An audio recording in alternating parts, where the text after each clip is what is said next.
Hello guys! Good morning guys! Today's video guys, magluluto kami ng aming almusal. Yan po, meron kaming luyang nakaredy na at bawang sibuyas, dahon ng sibuyas. Ito yung panahog namin na chicken. Natin guys ng chicken cubes at itong paminta. Tayo nito guys, ayan o. Pepper and salt din siya guys. Masarap to guys. So, nagpapakulo lang kami ng kanin. Ang bigas natin. Papakuluan na natin siya guys para masarap ang ating almusal. So, ayan. Takpan muna na. Ayan guys. Ay.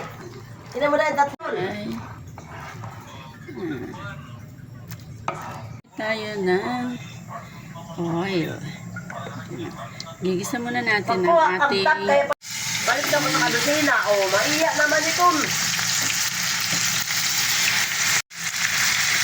Sabak? At nagisa na natin ang ating manok. Ilagay na natin ang bawang at sibuyas.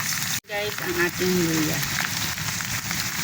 Guys, pa golden brown muna natin bago natin ilagay dun sa ating pinakulong bigas. Para masarap pa guys. Kailangan toasted ang ating chicken neck po ang ating ginamit guys. Salt. Ayan. Silagay na rin natin. Naglagay na rin ako guys dyan ng paminta. Seasoning. Ayan. Para masarap ang ating lugaw. Ayan. Lagay muna natin guys. Palasahin muna natin. No?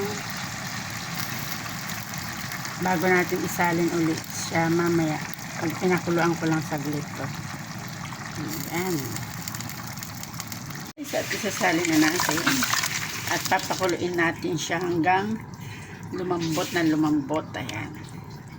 So, mix muna natin guys. Wow! Ating pangkasarap.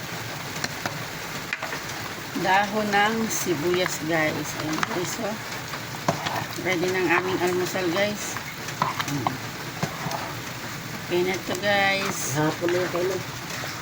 Luto na to guys. So ayan guys. Nakaluto na tayo. Kakain naman tayo guys. Pagkatapos nito guys. Ayan. Ayan na nga guys. Nakaluto na tayo ng lugaw or congee. Ayan po guys. Maraming salamat po sa panonood nyo sa aking video. At sana po huwag niyo pong kalimutan mag-like, share, and subscribe. Maraming salamat po. Magandang buhay.